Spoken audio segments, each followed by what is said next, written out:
ঘড়ির কাঁটা সকাল 10টা 10 মিনিট। এমন সময় আরিয়ানের রুমে প্রবেশ করে তার বড় বোন ঋতু, আর বলতে থাকে, এই ভাইয়া, ভাইয়া রে, আজকে না তুই কলেজে যাবি? আমাকে বললি ডেকে দেওয়ার জন্য। সেই সকাল 7টা থেকে ডাকতেছি, তোর উঠার কোনো নামগন্ধই নেই। সকাল 10টা 10 বাজে, আর কখন যাবি তুই কলেজে? ঋতুর কথায় ঘুমটা ভেঙে গেল আরিয়ানের। ঘড়ির দিকে তাকিয়ে থাকে, সত্যি সকাল 10টা 10 বাজে।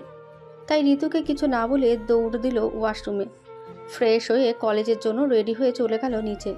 এদিকে রহিমা বেগম খাবার রেডি করতেছে টেবিলে। আরিয়ানকে দেখে বলতে লাগলো, কিরে আরিয়ান, খাবার খেয়ে যা।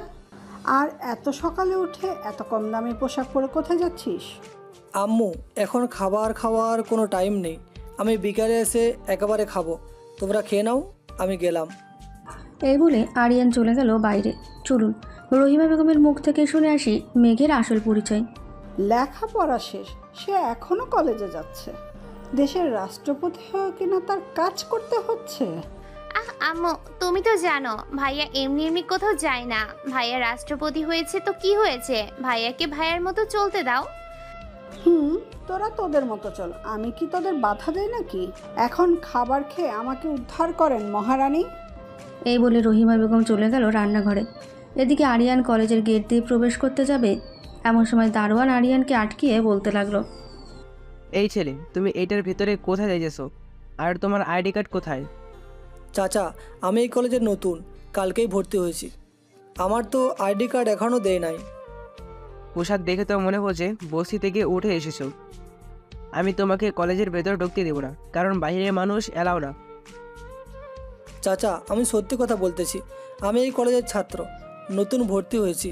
আমাকে ভিতরে ঢুকতে দেন, না হলে আমি ক্লাস মিস করে ফেলবো।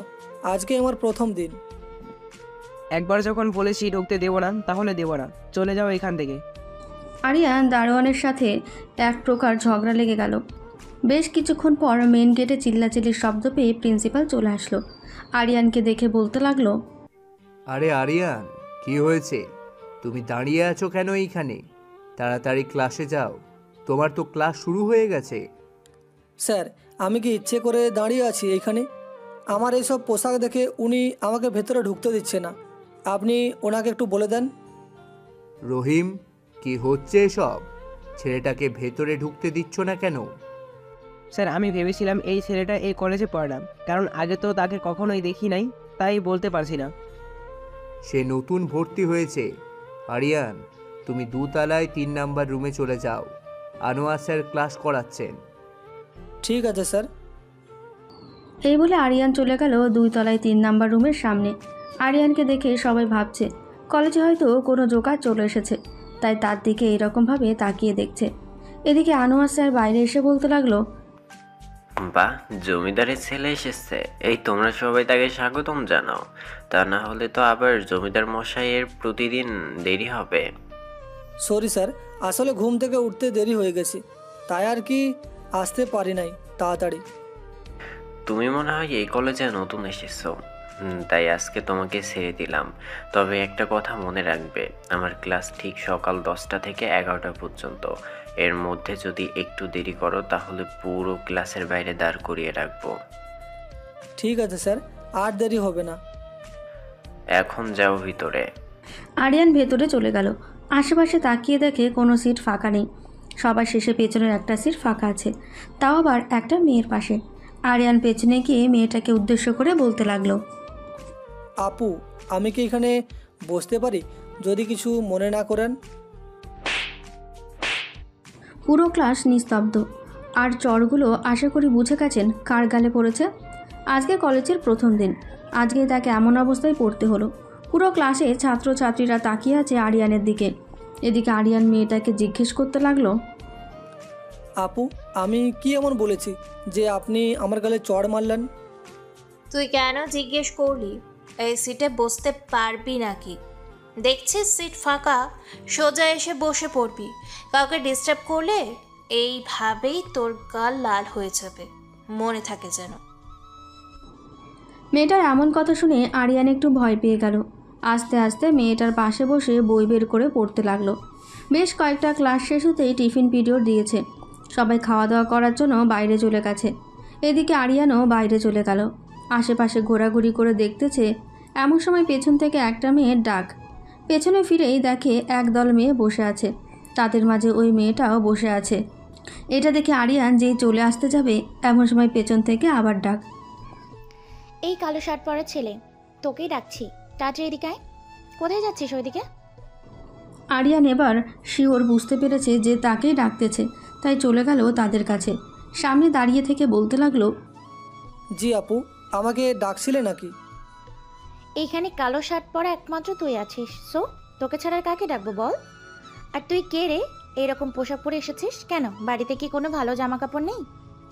আসলে আপু, আমি অনেক গরিব তো, তাই এই শার্ট আর প্যান্ট ছাড়া অন্য কোনো কাপড় নেই, তাই এটা পরেই চলে এসেছি। আপু, এটা তো মেয়েদের জামা, আমি পরতে পারবো না। প্লিজ আমাকে জোর করবেন না পরার জন্য। আমি চলে যাচ্ছি এইখান থেকে। আরে কোথায় যাচ্ছিস? দাঁড়া বলতেছি। তা না হলে তোকে কিন্তু জোর করে পড়াবো, পরে বুঝবি কেমন মজা লাগে। আরিয়ান দাঁড়িয়ে গেল। এমন সময় যে মেয়েটা ক্লাসে চড় মেরেছিল ওই মেয়েটা বলতে লাগলো, আরে হুমায়রা, ছাড় তো শালাকে। আজকে এই শালা রুমে প্রবেশ করেই আমার মাথাটা দিয়েছে গরম করে। তাকে কি যে করতে মন চাইছিল তখন বলে বোঝাতে পারবো না। এই হুমায়রা কি বলতেছে? তোর কি কথা কানে যায় না নাকি? ভালো করে কানে ঢুকিয়ে দিতে হবে তোর। প্লিজ আপু, আমি এই মেয়েদের জামা পরতে পারবো না, আমাকে মাফ করেন, আমি চললাম এখন। এই বলে আরিয়ান যেই চলে যেতে যাবে এমন সময় কে যেন পেছন থেকে আরিয়ানের শার্টের কলার টেনে ধরে রাখে আর বলতে থাকে, আমি থাকতে তুই যাবি কি করে এখান থেকে, এটাই দেখবো আমি। এই, তোরা এই শালার শার্ট খুলে মেয়েদের জামাটা পরিয়ে দে, আর তাকে নিয়ে পুরো কলেজ হাঁটবি। সুমাইয়ার কথা শুনে তার সকল বান্ধবীরা আরিয়ানের শরীর থেকে কাপড় খুলে দিয়ে মেয়েদের জামাটা পরিয়ে দিল আর বলতে লাগলো, বাহ সুমাইয়া, ছেলেটাকে তো বেশ মানিয়েছে তোর জামাটা পরে। তো মানাবে না? এটা কার জামা দেখতে হবে না? এটা আমার জামা, এটা হচ্ছে সুমাইয়ার জামা। এখন তোরা এই শালাকে নিয়ে পুরো কলেজ ঘুরবি, যা। সুমাইয়ার কথা মতো তার বান্ধবীরা আরিয়ানকে নিয়ে পুরো কলেজ ঘুরতে লাগলো আর বলতে লাগলো, সবাই শোনো, সবাই শোনো, এই ছেলেটা হচ্ছে একজন খ্যাত। সে আজকে সুমাইয়ার সাথে খারাপ ব্যবহার করেছে বলে সুমাইয়া তাকে এই শাস্তি দিয়েছে। সবাই তার জন্য দোয়া করবেন যাতে এই কলেজে যত দিন থাকে তত দিন আমাদের গোলাম হয়ে থাকতে পারে। এইসব বলছে আর আরিয়ানকে পুরো কলেজে হাত ধরে হাঁটাচ্ছে। এটা দেখে প্রিন্সিপাল স্যার চলে আসলো হাসির কাছে আর বলতে লাগলো, হাসি, কি হচ্ছে এসব? তোমাকে এই কারণে কলেজে পাঠিয়েছি নাকি যে একটা মানুষকে তুমি সম্মান করতে পারো না? আর সুমাইয়া কোথায়? তাকে আজকে আমি টিসি দিয়ে এই কলেজ থেকে বের করে দেব। স্যার, কাউকে বের করতে হবে না, ওরা ওদের কাজ করতে থাকুক, আপনি কাউকে বাধা দিয়েন না, আমি আছি, আমাকে দেখে মানুষ না হয় একটু হাসুক।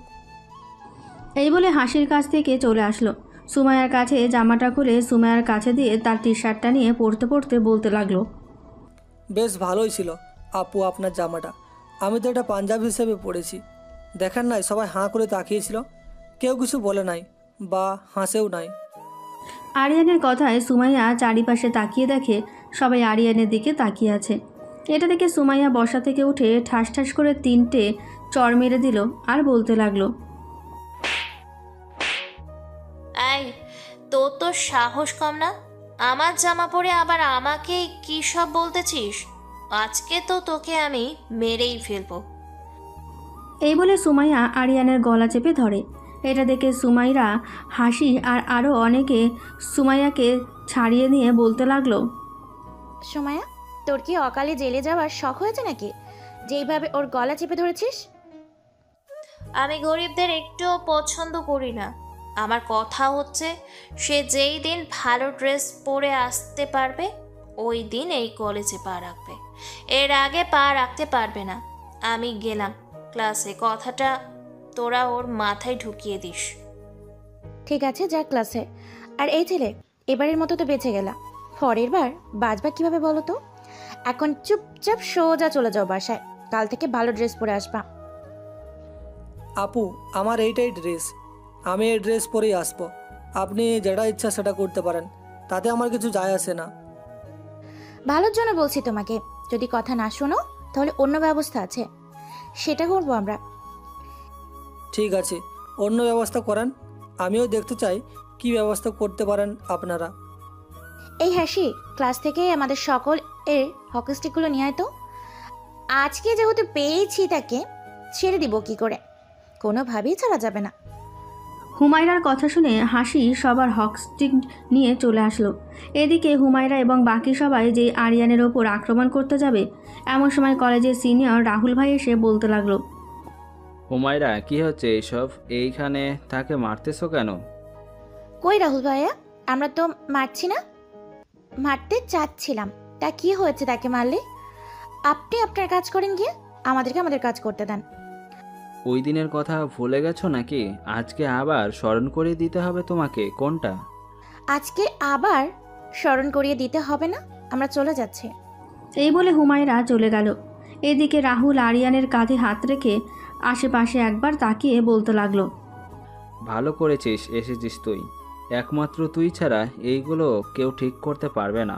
নতুন মানুষ চাইলে হয়েছে, যখন যেটা ইচ্ছা সেটা করাবে। তবে আমি যেটার জন্য এসেছি, এই কাজটা হয়ে গেলেই আমি এই কলেজ ছেড়ে চলে যাব। সাহায্য লাগলে আমাকে বলিস, আমি করবো না। ঠিক আছে, করিস তাহলে। আরিয়ান চলে গেল ক্লাসে। গিয়ে দেখে সুমাইয়া তার দলবল নিয়ে বসে আছে। এটা দেখে আরিয়ান মাথা নিচু করে হেঁটে হেঁটে চলে আসলো তার সিটের কাছে। সিটে বসতেই সুমাইয়া বলতে লাগলো, হুমায়রা, এনেছিস নাকি? ইঞ্জেকশনটা দে, আমি পুশ করে দিয়ে আসি। শালা নতুন মাল তো, কিছুক্ষণ না হয় কাটা মুরগির মতো লাফালাফি করুক। এই বলে সুমাইয়া একটা ইঞ্জেকশন নিয়ে চলে আসে আরিয়ানের কাছে। আরিয়ানের শার্টের ওপর দিয়েই ইঞ্জেকশন ঢুকিয়ে পুরো সিরিনের ড্রাগস আরিয়ানের শরীরে ঢুকিয়ে দিল। এদিকে আরিয়ানের অবস্থা ক্রমাগত খারাপ হতে লাগলো। আরিয়ান কি করবে বুঝতে পারছে না। উঠে দাঁড়াতেই ধপাস করে পড়ে গেল নিচে। এটা দেখে সুমাইয়া হাসতে লাগলো। এদিকে প্রিন্সিপাল স্যার হাঁটতে হাঁটতে চলে আসলো আরিয়ানের ক্লাসরুমে। এসে দেখে সুমাইয়া, হুমায়রা, হাসি এবং আরও অনেকজন হাসাহাসি করছে, আর আরিয়া নিচে পড়ে আছে। এটা দেখে প্রিন্সিপাল স্যার হাসির গালে কষে দুইটা চড় বসিয়ে দিয়ে বলতে লাগলো, তোকে লেখাপড়া করিয়ে এর জন্য মানুষ করতেছি, তাই না? আজকে তুই বাড়িতে আসিস, এরপর তোকে মজা দেখাবো। এই, কে কোথায় আছিস রে? এখনই তাড়াতাড়ি এইদিকে আয়। আর সুমাইয়া, তোমাকে বলে রাখতেছি, বেশি বার বেরো না, পরে দেখবে আমও যাবে, ঝালও যাবে। এইসব বলেই কয়েকজন মিলে আরিয়ানকে নিয়ে চলে গেল বাইরে। একটা রিক্সা নিয়ে হাসপাতালে চলে আসলো। আরিয়ানকে ভর্তি করিয়ে দিয়ে বাইরে বসে আছে প্রিন্সিপাল। এমন সময় টিভি চ্যানেলের লোকেরা চলে আসলো আর বলতে লাগলো, আসসালামু আলাইকুম, আমরা জানতে পেরেছি এই হাসপাতালে রাষ্ট্রপতি ভর্তি আছে, ওনার কি যেন হয়েছে। আরে কে বলেছে আপনাদের এইখানে রাষ্ট্রপতি ভর্তি আছে? আপনারা চলে যান এখান থেকে, এটা হাসপাতাল। এইখানে ক্যামেরা করলে আপনাদের নামে মামলা দিতে আমি এক মুহূর্ত ভাববো না। আপনারা তো শুনলেন প্রিন্সিপালের মুখ থেকে কথাগুলো, এতে আমরা 100% শিওর দিয়ে বলতে পারি যে এখানে রাষ্ট্রপতি আছে। পরবর্তী আপডেট পেলে আমাদের সাথে থাকুন। টিভিতে ঋতু এবং রহিমা বেগম সাথে ওনার হাজব্যান্ড বসে টিভি দেখছিলেন। এমন সময় এই খবর পেয়ে তিনজন রওনা দিল হাসপাতালের উদ্দেশ্যে। বেশ কিছুক্ষণ পর চলে আসলো হাসপাতালে। এসে তাকে সাংবাদিকরা এখনও বসে আছে। রাশেদ চৌধুরীকে দেখে সাংবাদিকরা দৌড়ে চলে আসলো রাশেদ চৌধুরীর কাছে। এসে বলতে লাগলো, স্যার আমাদের কিছু প্রশ্ন ছিল, আপনি প্লিজ আমাদের প্রশ্নের উত্তর দিয়ে যান। আমরা যেই খবর শুনেছি এটা কি সত্যি নাকি মিথ্যা? রাষ্ট্রপতি এখানে ভর্তি আছে আমরা জানতে পেরেছি। দেখুন, আমি তো এখনো দেখি নাই যে এইখানে কে আছে। আমি ভিতরে যাচ্ছি, যদি দেখি রাষ্ট্রপতি আছে তাহলে আপনাদের জানাবো। আপনারা কিছুক্ষণ অপেক্ষা করেন। এই বলে রাশেদ চৌধুরী এবং তার পরিবার নিয়ে চলে গেল ভেতরে। ভেতরে ঢুকতেই প্রিন্সিপাল বলতে লাগলো, স্যার, আপনারা এইখানে? আরিয়ানের কি হয়েছে? সে এইভাবে শুয়ে আছে কেন? স্যার ওনাকে ড্রাগস দিয়েছে, তাই উনি এইভাবে শুয়ে আছে। ডাক্তার বলেছে কিছুক্ষণের মধ্যে ড্রাগসের নেশা কেটে যাবে। আর আপনি প্লিজ সাংবাদিকদেরকে বলে দেন এইখানে রাষ্ট্রপতি নেই। যদি জানে তাহলে আরও সমস্যা হবে, আরও লোক আসবে বাহির থেকে রাষ্ট্রপতিকে দেখার জন্য। ঠিক আছে, আমি বলে দিতেছি এক্ষুনি।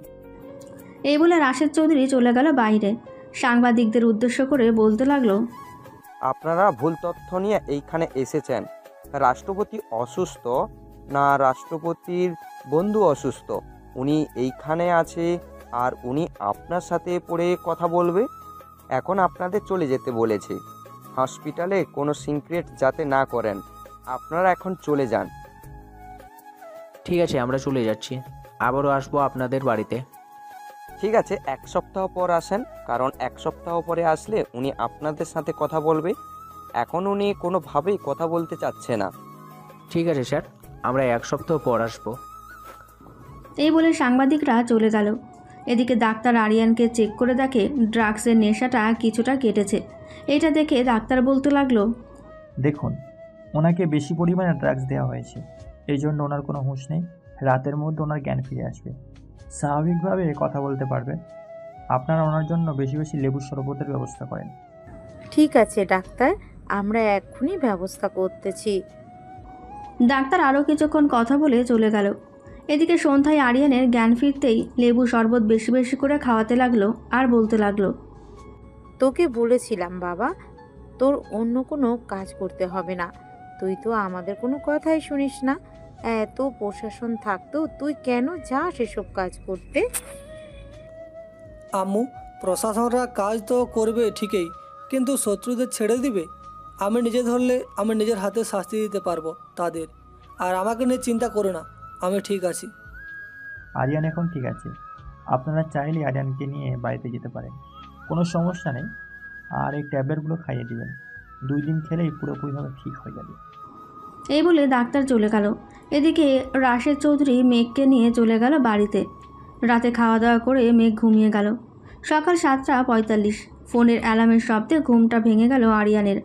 উঠে ফ্রেশ হয়ে খাওয়া দাওয়া করে কলেজের জন্য রেডি হয়ে চলে গেল। কলেজের গেট দিয়ে প্রবেশ করতে যাবে এমন সময় সুমাইয়ার ডাক। আয় ছেলে, এদিকে আয় তো। কালকে না তোকে 1 সিরিজ ড্রাগ দিলাম? তুই তো নতুন, এত তাড়াতাড়ি সুস্থ হয়ে গেলি কিভাবে? আমি এত তাড়াতাড়ি সুস্থ হয়ে গেছি কীভাবে জানতে চান? আমি নিজেও একজন ড্রাগ সাপ্লাই, আর আমি নিয়মিত ড্রাগ সেবন করি, তাই আমার রিয়াক্ট হয় না। ও আচ্ছা, তাহলে তো তুই আমাদের দলের মতোই। আমাদের সাথে পার্টনারশিপে কাজ করবে তুমি? না, আমি কারোর সাথে পার্টনারশিপে কাজ করি না, আমি একা একাই কাজ করি। ও আচ্ছা, হুমায়রা লাগা তো বেটাকে 2 ঘা। সুমাইয়ার কথা শুনে হুমায়রা পেছন থেকে হকস্টিক দিয়ে বাড়ি মারল আরিয়ানের পিঠে। সাথে সাথে আরিয়ান নিচে পড়ে গেল। সোজাসুজি বলতেছি, আমার সাথে পার্টনারশিপে কাজ করতে চাইলে তোকে মারবো না, আর যদি পার্টনারশিপে কাজ না করিস তাহলে তোকে মেরে ফেলবো আমি। আমি কাজ করতে রাজি আছি, তবে আমাকে সব কিছু বলতে হবে।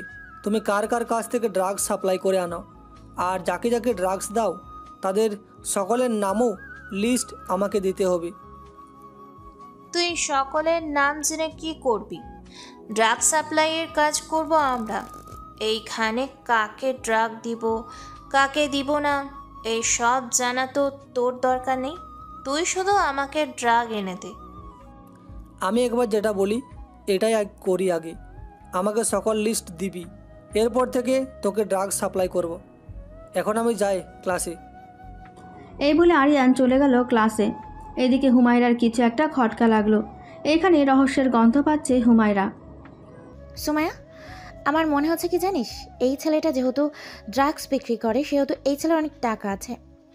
এসব জামা কাপড় পরে আসলো কেন কলেজে? আমার তো মনে হচ্ছে কোনো গোয়েন্দা অফিসার হয়ে এই ছেলেটা। একদম ঠিক বলেছিস। আমারও কেমন যেন খটকা লাগতেছে। কালকে 1 সিরিজ ড্রাগ দিলাম, ওইটার নেশা তো 7 দিন থাকে। সে কিভাবে এত তাড়াতাড়ি সুস্থ হয়ে গেল এটাই বুঝে উঠতে পারছি না। আচ্ছা সুমাইয়া, এই ছেলে তো আমাদের কলেজে ভর্তি হয়েছে 2 দিন আগে, তাই না? হয়তো অফিসে কোনো না কোনো ইনফরমেশন পাওয়া যাবে। পাওয়া তো যাবে, কিন্তু তোর আব্বু কি দিবে তার সকল ডিটেলস আমাদের জন্য? আব্বু না দিলে কি হবে, আমরা নিজেরাই নিয়ে নেব। আব্বু না দিলে কি হবে, আমরা নিজেরাই নিয়ে নেব। আমাদের হাত আছে কিসের জন্য? আর কালকে আব্বু আসবে না কলেজে, সেই ফাঁকে অফিসে ঢুকে তথ্যগুলো নিয়ে নেব। কি বলিস তোরা? একদম ঠিক বলেছিস।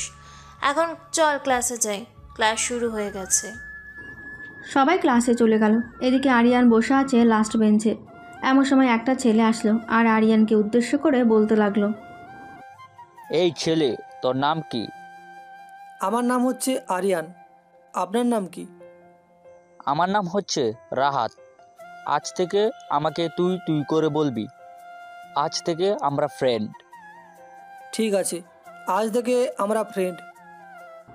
এবার দুজন কথা বলছে আর ক্লাস করছে। এদিকে সুমাইয়া তার পুরো গ্যাং নিয়ে চলে আসে ক্লাসে। ক্লাস শেষ হতেই সুমাইয়া আরিয়ানকে উদ্দেশ্য করে বলতে লাগলো, আজকে বিকালে তুই এইখানে চলে আসবি, সকল ডিটেলস পেয়ে যাবি। আর একটা কথা শোন, আমার 1 কোটি টাকার ড্রাগস লাগবে, এনে দিতে পারবি তুই? পারবো, তবে আগে টাকা দিতে হবে। আর কাকে কাকে এই 1 কোটি টাকার ড্রাগস দেওয়া হবে তারও লিস্ট চাই আমার। আমি সবাইকে আমার নিজ হাতে ড্রাগস দিব। তুই তোর নিজের হাতে ড্রাগস দিলে কি হবে? আমরা তো কোনো টাকাই পাবো না। তাহলে তোর ড্রাগস দিতে হবে না, আমাদের কাছে ড্রাগস দিয়ে দে, আমরা দিয়ে দিব। ঠিক আছে, বিকেলে 1 কোটি টাকা নিয়ে চলে আসিস, দিয়ে দিব নে। এখন আমি গেলাম।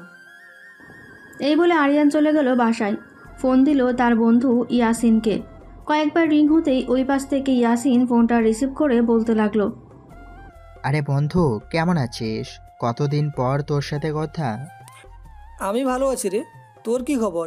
শুনলাম তুই নাকি এই থানার ওসি হয়েছিস। রে, এই তো আজকে 10 দিন হলো। তবে আমাকে পাঠিয়েছে গুপ্ত একটা মিশনে। এই এলাকায় নাকি ড্রাগ সাপ্লাইটা অনেক বেশি হয়। এটা কি সত্যি? আজকে বিকালে তুই কলেজের মাঠে চলে যাবি। ওইখানে একটা মেয়ের হাতে সম্ভবত কালো একটা ব্যাগ থাকবে। ওই ব্যাগের ভিতরে 1 কোটি টাকা থাকবে, সাথে ড্রাগসও থাকবে। তুই তাকে ধরে জেলে ঢুকিয়ে দিবি। ঠিক আছে বন্ধু, তুইও থাকিস ওইখানে। তা না হলে তো আমি চিনব না কোনটা আসল চোর। আমি যাব। এই বলে আরিয়ান ফোনটা কেটে দিল। বিকেল হতেই আরিয়ান চলে গেল ওইখানে। গিয়ে দেখে সুমাইয়া, হুমায়রা, হাসি আরও অনেকজন বসে আছে। এদিকে আরিয়ান ইয়াসিনকে বলতে লাগলো, ওই দেখ, কয়েকটা মেয়ে বসে আছে, সাথে কালো বড় একটা ব্যাগ আছে। ওইটার ভিতরেই টাকা আছে, নিয়ে আয় তুই গিয়ে।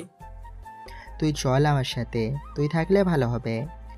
আমি গেলে অসুবিধা আছে, পরে বলবে আমি তাদেরকে ধরিয়ে দিয়েছি। তাই তুই একাই যা, আমাকে নিয়ে যাইতে হবে না। ঠিক আছে, তুই এইখানেই থাক। আরিয়ান গাছের আড়ালে লুকিয়ে দেখতে লাগলো তাদের কাহিনীগুলো। এদিকে ইয়াসিন ব্যাগ চেক করে দেখে অনেক টাকা। এটা দেখে যেই সবাইকে ধরতে যাবে এমন সময় সবাই পালিয়ে গেল। কিন্তু সুমাইয়া পালাতে পারল না। সুমাইয়াকে নিয়ে ইয়াসিন চলে গেল থানায়। বেশ কিছুক্ষণ পর সুমাইয়ার আব্বু থানায় যেতেই ইয়াসিন বলতে লাগলো, দেখুন আহাদ চৌধুরী, আপনি যদি আপনার মেয়েকে ছাড়িয়ে নিয়ে যেতে চান তাহলে আপনাকে আদালত থেকে এই কাগজে সাইন করিয়ে এনে আমাকে দেখাতে হবে। তাহলে আমি আপনার মেয়েকে ছেড়ে দেব। আমি আদালতের কাছে যেতে পারবো না। তোমার কত কোটি টাকা লাগবে বলো, আমি এক্ষুনি দিয়ে দিতেছি। পুলিশকে ঘুষ খাওয়ানো হচ্ছে তাই না? এই, কে কোথায় আছিস রে? এই শালাকেও ভিতরে বন্দি করে রাখ। এই শালাও বেশি বার বেড়েছে। ইয়াসিনের কথা শুনে হাবিলদার আহাদ চৌধুরীকে তার মেয়ের সাথে আটকিয়ে রেখে দিল। বেশ কিছুক্ষণ পর বাইরে সাংবাদিকদের উপস্থিতি টের পেল ইয়াসিন। বাইরে যেতে দেখতে পেল সাংবাদিকরা ভেতরে ঢোকার চেষ্টা করতেছে, কিন্তু পাচ্ছে না। এটা দেখে ইয়াসিন বলতে লাগলো, হাবিলদার, ওনাদের ছেড়ে দেন, দেখি ওনারা কি প্রশ্ন করে। হাবিলদার ছেড়ে দিতেই ওরা ভেতরে চলে আসলো আর বলতে লাগলো, স্যার আমরা জানতে পেরেছি কলেজের মাঠ থেকে আপনি একজন ড্রাগ সাপ্লাইকারীকে ধরেছেন। তাকে কি আমরা একটু দেখতে পারি, যদি কিছু মনে না করেন? আমি আবার কি মনে করব? তবে ওনারা বড় মাপের ড্রাগ সাপ্লাইকারী। বাবা মেয়ে দুজনই ড্রাগস সাপ্লাই করে। মেয়েকে আটকে রেখেছি বলে মেয়ের বাবা এসে আমাকে টাকার লোভ দেখিয়ে তার মেয়েকে ছাড়িয়ে নিয়ে যেতে চেয়েছিল। আমিও তাকে জেলে ঢুকিয়ে দিলাম। ভালো কাজ করি নাই বলেন আপনারা? একদম ঠিক কাজ করেছেন। আদালত তাদের বিচার করবে। আমরা তাদের ছবি তুলে সকল সোশ্যাল মিডিয়ায় ছেড়ে দিতে চাই। আমাদের সেই সুযোগটা দিন। দেখুন, ওনাদের ছবি তোলার আগে তো আপনাদেরকে কথা বলতে হবে রাষ্ট্রপতির সাথে, কারণ রাষ্ট্রপতি তাদেরকে ধরিয়ে দিয়েছে আমার হাতে। এখন উনি যদি চান তাহলে আমি আপনাদের ভেতরে যাওয়ার অনুমতি দিতে পারি। ঠিক আছে, আমরা রাষ্ট্রপতির কাছ থেকে অনুমতি নিয়ে আসব। ততক্ষণ সবাই ভালো থাকবেন, সুস্থ থাকবেন। আজকের খবর এ পর্যন্ত, আবার দেখা হবে খুব তাড়াতাড়ি। এই বলে সাংবাদিকরা চলে গেল আরিয়ানের বাড়িতে। কলিং বেল দিতে রাশেদ চৌধুরী এসে দরজা খুলে দিল। রাশেদ চৌধুরীকে দেখে বলতে লাগলো, স্যার, আমাদের রাষ্ট্রপতি আরিয়ান আহমেদ রাজ বাড়িতে আসে নাকি বাইরে কোথাও কাজে গিয়েছে? বাইরে কি যেন একটা কাজে গেছে, আর একটু আগে আসলেই পারতেন। ও আচ্ছা স্যার, কখন আসবেন? যদি একটু বলতেন খুব ভালো হতো। এখন আরিয়ান কখন আসে এটা তো বলতে পারি না, কারণ সকল কাজ শেষ করে বাসায় আসতে পারে। আবার আজকে রোববার, আজকে তো কাজ থাকবেই বেশি। ও আচ্ছা, তাহলে আমরা যাই আজকে, আবার আসবো অন্যদিন। এই বলে সাংবাদিকরা চলে গেল। এদিকে আরিয়ান বসে আছে থানায়, ইয়াসিনের সাথে কথা বলছে। এমন সময় জেলের ভেতর থেকে সুমাইয়া বলতে লাগলো, আরিয়ান, আমি তোকে ছাড়বো না। একবার জেল থেকে বের হতে দে আমাকে, দেখে নিস আমি তোর কি অবস্থা করি। ঠিক আছে, দেখে নিব নে। এখন তুই জেলে থাক। আর ইয়াসিন, আদালতে কখন তোলা হবে দুইজনকে? মঙ্গলবারে তোলা হবে দুইজনকে। তবে এইখানে যেহেতু একজন অপরাধী বেশি, সো সুমাইয়ার আব্বুকে ছেড়ে দিতে পারে আদালত থেকে আমার জানা মতে। ও আচ্ছা, এখন আমি যাই রে, আবারও পরে আসবো। আরিয়ান চলে গেল বাড়িতে। দেখতে দেখতে কেটে গেল 2টি দিন। এই 2 দিনে আরিয়ান অনেক কিছু করে ফেলেছে। কি কি করেছে গল্পের সাথে থাকেন জানতে পারবেন। হ্যালো আরিয়ান, তুই কোথায় আছিস? এখনই আদালতে চলে আয়। জজ সাহেব তোর জন্য অপেক্ষা করতেছে। ঠিক আছে, আমি আসতেছি এখনই।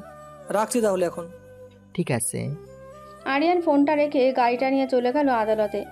আরিয়ান যেতেই জজ সাহেব তার সকল কার্যক্রম শুরু করলো। ইয়াসিন, তুমি তো তাদের দুজনকে ধরেছ, তাদের কাছে কি কোনো ড্রাগস বা অন্য কিছু ছিল? স্যার, আমরা মিস সুমাইয়ার কাছ থেকে প্রায় 1 কোটি টাকা পেয়েছি। এই 1 কোটি টাকা থেকে 50 লক্ষ টাকায় চাল ছিল। এই দেখেন সকল প্রমাণ। তার এইখানে কিছু প্রমাণ আছে যে সুমাইয়া ড্রাগস সাপ্লাই করে আর কলেজের সকলকে ড্রাগস দেয়। সকল সাক্ষ্য প্রমাণের ভিত্তি করে আমি এই সিদ্ধান্তে পৌঁছলাম যে সুমাইয়াকে 3 মাসের কারাদণ্ড আর তার বাবা সাইদকে 2 মাসের জেল দেওয়া হলো। জেল থেকে বের হয়ে যদি আবার এরকম কাজ করে তাহলে আবার তাদের দুজনকে যাবজ্জীবন কারাদণ্ড দেওয়া হবে। This is close. সুমাইয়া একবার আরিয়ানের দিকে তাকিয়ে চলে গেল তাদের সাথে। এদিকে আরিয়ান চলে আসলো কলেজে। আরিয়ানকে দেখে হুমায়রা বলতে লাগলো, কি ব্যাপার আরিয়ান, তোমাকে পুলিশ ধরলো না কেন? সুমাইয়াকে ধরেছে কেন শুধু? আমাকে ধরবে কেন? আমি খারাপ কাজ করেছি নাকি যে আমাকে ধরবে? আপনার বান্ধবী জাল টাকা এবং ড্রাগস সাপ্লাই করে এর প্রমাণ পেয়েছি, তাই তাদের ধরেছে। আপনাদেরও ধরতো যদি ওইখানে থাকতেন। শুনেছি সুমাইয়াকে 3 মাসের জেল দিয়েছে আর তার বাবা মাকে 2 মাসের জেল। দিয়েছে।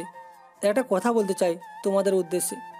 সত্যি কথা বলবে তাহলে বেঁচে যাবে, মিথ্যা বললে তাহলে পুলিশের কাছে ধরাই পড়ে যাবে। কি কথা জানতে চান বলেন, আমরা বলতে রাজি আছি।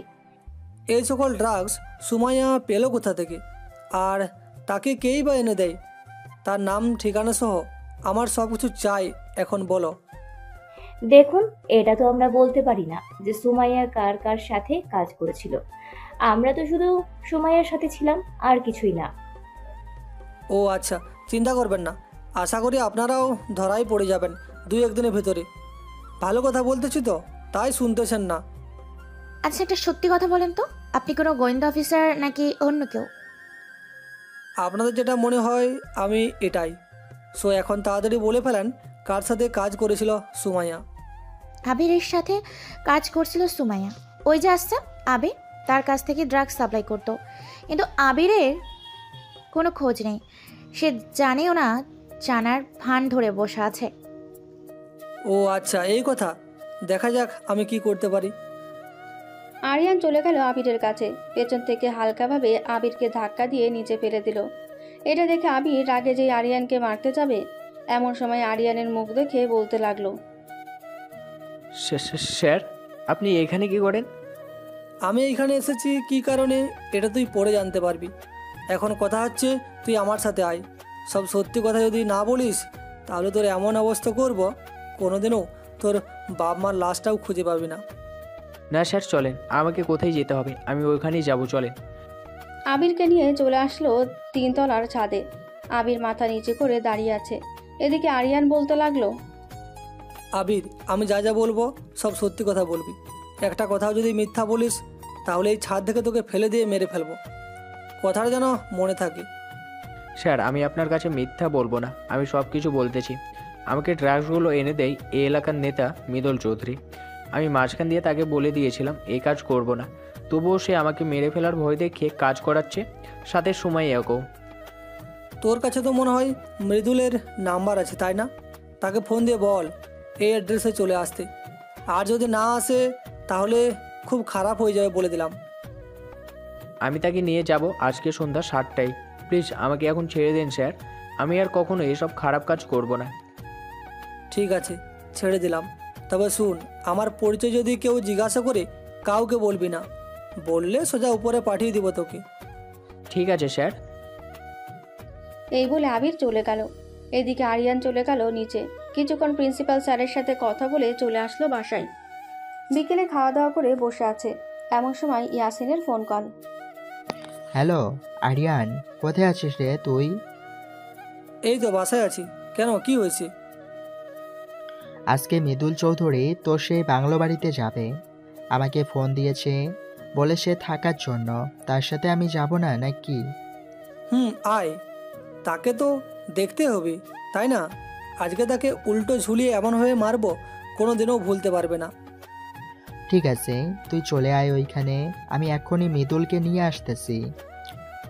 আচ্ছা, আয় তুই। আরিয়ান চলে গেল তার বাংলো বাড়িতে। বেশ কিছুক্ষণ পর মৃদুল, আবির আর ইয়াসিন আসলো। কলিং বেল দিতেই বাড়ির কেয়ারটেকার এসে দরজা খুলে দিয়ে বলতে লাগলো, ওপরে ডান পাশের রুমে যান, ওইখানেই স্যার আছে। দারোয়ানের কথা অনুযায়ী কিছুজন চলে আসলো ওই ঘরে। এসে দেখে কেউ নেই, ঘরটা পুরো অন্ধকার হয়ে আছে। হঠাৎ একটা লাইট জ্বলে উঠল। সামনের দিকে তাকাতে দেখতে পেল আরিয়ান বসে আছে। আরিয়ানকে দেখে মৃদুল তোতলাতে তোতলাতে বলতে লাগলো, স্যার, আপনি এইখানে কি করেন? আমি তো তোকে আনিয়েছি, আপনাকে মৃদুল চৌধুরী ওরফে ড্রাগস ডিলার। সো এখন সুরসুর করে বলে দেন তো আপনার পেছনে কারা কারা আছে, আর তাদেরকে তো আবার খুঁজে বের করতে হবে। স্যার, আমার পিছনে আর কেউ নেই, আমি একাই ড্রাগস সাপ্লাই করি। প্লিজ স্যার, আমাকে মাফ করে দেন। সত্যি কথা বলতে বলেছি, না হলে ভিতরে গরম রুহা পুরনো হচ্ছে, ওইটা দিয়ে আপনার ঠোঁট পুড়িয়ে ফেলবো। বলতেছি স্যার, আমার পিছনে চট্টগ্রাম বিশ্ববিদ্যালয়ের প্রিন্সিপাল রানা চৌধুরী আর বান্দরবনে এসআই তামিম আমাকে এসব ড্রাগস সাপ্লাই করে। ও আচ্ছা, তারা তোমার খোঁজ পেল কি করে? আর আমি জানতে পেরেছি যে তুমি এমপি হওয়ার আগে থেকেই এই কাজ করে এসেছো। সো তোমাকে তো শাস্তি পেতেই হবে, তাই না? ইয়াসিন, নিয়ে যা শালাকে, সাথে আবিরকেও। আবির, তুমি যদি অপরাধ বেশি না করে থাকো তাহলে তোমার সাজা হবে না বেশি, তোমাকে এমনিতেই বের করে দিবে জেল থেকে। ঠিক আছে স্যার। ইয়াসিন সবাইকে নিয়ে চলে গেল জেলে। এদিকে আরিয়ান চলে আসলো বাসায়। কলিং বেল দিতেই ঋতু এসে দরজা খুলে দিল আর বলতে লাগলো, ভাইয়া তুমি কোথায় গিয়েছিলে আর এখন কোথা থেকে আসলে? হ্যাঁ, গিয়েছিলাম একটা কাজে, আজকে চট্টগ্রাম যাব, ওইখানে 1 সপ্তাহের মতো থাকবো, এরপর চলে আসবো ওইখান থেকে। আমাকেও নিয়ে চলো ভাইয়া প্লিজ, আমিও যাব তোমার সাথে। আমি তো যাচ্ছি কাজে, তুই গিয়ে কি করবি ওইখানে? তার চেয়ে ভালো হবে এইখানে থাক, কয়েকদিন পর আমি বান্দরবন যাব, তখন নিয়ে যাব। ঠিক আছে, তাহলে মনে থাকে যেন বান্দরবন নিয়ে যাইতে হবে আমাকে। আরিয়ান তার বোনের সাথে কথা বলে চলে আসলো রুমে। ফ্রেশ হয়ে একটা লাগেজে করে কাপড়গুলো গুছিয়ে নিল আরিয়ান। বিকেল 5টা। হালকা পাতলা নাস্তা করে আরিয়ান তার গাড়িটা নিয়ে চট্টগ্রামের উদ্দেশ্যে রওনা দিল। রাত প্রায় 3টে। চট্টগ্রাম হাইওয়ে মেন রাস্তায় এসে পৌঁছায় আরিয়ান। এমন সময় সামনে দেখতে পেল ট্রাফিক পুলিশ। আরিয়ানের গাড়ি থামিয়ে বলতে লাগলো, আপনার ড্রাইভিং লাইসেন্স আর গাড়ির কাগজপত্রগুলো দেখান। এই নেন আমার ড্রাইভিং লাইসেন্স আর গাড়ির কাগজপত্র। স্যার, আপনি এইখানে? আমি এইখানে 1 সপ্তাহের মতো থাকবো। তুমি যেহেতু আমার পরিচয় জেনে গেছো, সো কাউকে বলবে না। আমি নতুন একটা মিশনে এসেছি। ঠিক আছে স্যার, এই নেন আমার কার্ড। যদি প্রয়োজন হয় আমাকে একটা ফোন দিবেন, আমি সাথে সাথে চলে আসব আপনাকে সাহায্য করতে। ঠিক আছে, এখন যাই তাহলে আমি। এই বলে আরিয়ান গাড়ি চালিয়ে চলে আসলো একটা হোটেলে। ফ্রেশ হয়ে সকালে নাস্তা করে কিছুক্ষণ ঘুমিয়ে দুপুরের দিকে উঠে গোসল করে সোজা চলে গেল চট্টগ্রাম বিশ্ববিদ্যালয়। গেট দিয়ে প্রবেশ করতে যাবে এমন সময় দারোয়ান আটকিয়ে বলতে লাগলো, আপনি কোথায় যাবেন? ভেতরে?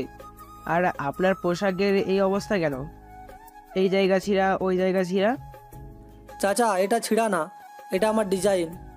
আমি প্রিন্সিপালের সাথে কথা বলবো, আমাকে ভেতরে যাইতে দেন। ঠিক আছে, যাও, তবে বেশিক্ষণ থাকবে না, সাথে সাথে চলে আসবে প্রিন্সিপালের রুম থেকে। উনি কিন্তু অনেক রাগী। ঠিক আছে চাচা, চলে আসবো। এই বলে চলে আসলাম প্রিন্সিপালের কেবিনে। স্যার, আসতে পারি? আসো। তা তুমি কে? তোমাকে তো আগে কখনো দেখিনি এই কলেজে। স্যার, আমি ঢাকা বিশ্ববিদ্যালয় থেকে এসেছি। আপনার সাথে কিছু কথা ছিল এটার জন্য। ও আচ্ছা, কি কথা বলবে বলো। স্যার, আপনি ড্রাগ সাপ্লাই করেন তাই না? আরিয়ানের মুখে এমন কথা শুনে প্রিন্সিপাল লাফ দিয়ে উঠে দাঁড়ালো আর তুই করতে করতে বলতে লাগলো, এই তুই কে রে? আর এইখানে এসেছিস কেন? তোর আসল উদ্দেশ্যটা কি বল। আমার আসল উদ্দেশ্য হচ্ছে আপনাকে এই কলেজ থেকে টেনে হেঁচড়ে বাইরে নিয়ে যাওয়া। ভেতরে আসার সময় তো দেখে আসলাম আপনার কলেজের কি অবস্থা করেছেন শিক্ষার্থীদের। আমি আমার কলেজের শিক্ষার্থীদের কি করব কি না করব এটা তোর দেখার কি আছে? তুই চলে যা এখান থেকে। আর তোর টাকা লাগবে আমাকে বল, আমি এখনই পাঠিয়ে দিচ্ছি। আমার কোনো টাকা পয়সার দরকার নেই, দরকার শুধু তোকে। একবার আমার মুখের দিকে তাকিয়ে দেখ তো, আমাকে চিনতে পারিস নাকি?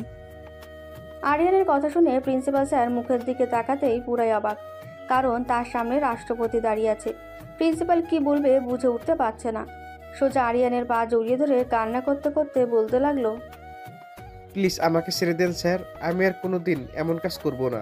আমার ভুল হয়ে গেছে, আমাকে মাফ করে দেন। সব ভুলের ক্ষমা হয় আমার কাছে, কিন্তু এসব ভুলের ক্ষমা হয় না। আমি একজন সেনাবাহিনীর অফিসার, সাথে রাষ্ট্রপতিও। আশা করি আমার ব্যাপারে আগে থেকেই আপনার জানা আছে। সো এখন আপনার ব্যাপার, আপনি কি করবেন না করবেন। প্লিজ স্যার, আমাকে নিয়ে যাবেন না। আমি কথা দিতেছি আমার কলেজ আবার আগের মতো ঠিক করে ফেলবো। Please sir. আমি কোনো কথা শুনতে চাই না, আপনি সোজা উপরে যান। এই বলে আরিয়ান তার পিস্তলটা বের করে প্রিন্সিপালের মাথায় গুলি করে দিল। সাথে ফোন দিয়ে বলে দিল যে লাশটা এসে নিয়ে যাওয়ার জন্য। আরিয়ান বাইরে যেতেই দেখতে পেল সকল ছাত্রছাত্রীরা নেশায় আচ্ছন্ন হয়ে পড়ে আছে এইখানে সেইখানে। এসব দেখে ব্যাগ থেকে ইঞ্জেকশন বের করে সবাইকে দিতে লাগলো। 3 ঘন্টার মধ্যে সকলকে ইঞ্জেকশন দেওয়া শেষ। বেশ কিছুক্ষণের মধ্যে সকল ছাত্রছাত্রীরা আগের মতো ফিরে আসলো। সবাইকে উদ্দেশ্য করে বলতে লাগলো, সবাই শুনো, আমি রাষ্ট্রপতি আরিয়ান আহমেদ রাজ। আশা করি আমাকে দেখে চিনে ফেলেছো তোমরা। এখন কথায় আসা যাক। তোমরা সবাই আর ড্রাগ সেবন করবে না। আমি 1 সপ্তাহ এই কলেজে থাকবো, আর দেখবো তোমরা কতটা পরিবর্তন হয়েছো। সবাই বলে উঠলো, আমরা পরিবর্তন হয়ে যাব স্যার। সবার কথা শুনে আরিয়ান সবাইকে ছুটিয়ে দিয়ে দিল। বিকেল 5টা। আরিয়ান চট্টগ্রাম বিশ্ববিদ্যালয়ের কলেজ মাঠে বসে আছে। এমন সময় কিছু মেয়ে আসলো, আরিয়ানকে ঘিরে ধরে পিক তুলতে লাগলো। সকলে পিক তোলা শেষ করে চলে গেল। এদিকে আরিয়ান তার ফোনে একটা মেয়ের ছবি দেখতেছে বারবার। মেয়েটা আর কেউ না, সুমাইয়া। দেখতে রাগী হলেও তার মনটা অনেক ভালো। চলুন তার মনটা কেন ভালো এটা আপনাদেরকে এক উদাহরণ দিয়ে দিই। 5 মাস আগে কলেজ শেষ করে সুমাইয়া একটা রিক্সা নিয়ে চলে গেল শপিং মলে। ছোট বাচ্চাদের ড্রেস নিয়ে কোথায় যেন যাচ্ছে রিক্সা করে। কিছু দূর যেতেই একটা এতিমখানার সামনে এসে রিক্সাটা থেমে গেল। রিক্সা থেকে নেমে ভাড়া মিটিয়ে সুমাইয়া চলে গেল ভেতরে। সুমাইয়াকে দেখে বাচ্চারা দৌড়ে এসে জড়িয়ে ধরে বলতে লাগলো, আপু আপু, আমাদের জন্য কি নিয়ে এসেছো আজকে? আমাদের দেখাও, আমাদের দেখাও। সবাইকেই দিয়ে খাবো, সবার জন্য এনেছি আমি। এইবারে সুমাইয়া সবার জন্য একটা একটা করে কাপড় বের করে দিতে দিতে লাগলো। এইদিকে আরিয়ান সুমাইয়ার কয়েকটা পিক তুলে নিল। সুমাইয়ার কাপড় দেওয়া শেষ হতেই বাচ্চারা বলতে লাগলো, আপু আপু, আমাদের আজকে আরেকটা ভাইয়া অনেকগুলো টাকা, খেলনা আরো অনেক কিছু দিয়ে গেছে। চলো চলো ওই ভাইয়াটার সাথে দেখা করিয়ে আনি। চলো। সুমাইয়াকে নিয়ে এসে দেখে আরিয়ান নেই, তাই বাচ্চারা বলতে লাগলো, আপু উনি মনে হয় চলে গেছে, আবার আসলে দেখাবো। ঠিক আছে, তোমরা এখন খেলা করো, আমি আসতেছি কিছুক্ষণ পর। এই বলে সুমাইয়া চলে গেল ম্যানেজারের কেবিনে। চেয়ারে বসতে বসতে বলতে লাগলো, চাচা ভালো আছেন? ভালো আছে মা। তুমি কয়েকদিন পর পর আসলে বাচ্চারা অনেক খুশি হয়। তুমি তো জানো এখানে যারা আসে তাদের কারোই মা বাবা নেই। তবে কিছুদিন ধরে আমাদের কয়েকটা প্রতিষ্ঠান অফার করতেছে যে এখানে তো অনেক বাচ্চা আছে যাদের বাচ্চা হয় না, তারা দত্তক নিতে চাচ্ছে সারা জীবনের জন্য। এখন কি আমরা বাচ্চাগুলো দিয়ে দিব? চাচা আপনি আগে খোঁজ খবর নেবেন পরিবার কেমন। পরিবার ভালো হলে এরপর তাদের দিবেন, এর আগে দেওয়ার কোনো প্রয়োজন নেই। কারণ কিছু কিছু পরিবার আছে তাদের নিয়ে অনেক অত্যাচার করবে, পরে কিছু না বুঝে সুসাইড করবে, তখন আমাদের ওপর অপরাধটা এসে পড়বে। তা তুমি একদম ঠিক বলেছ। উনিও একই কথাই বলেছে।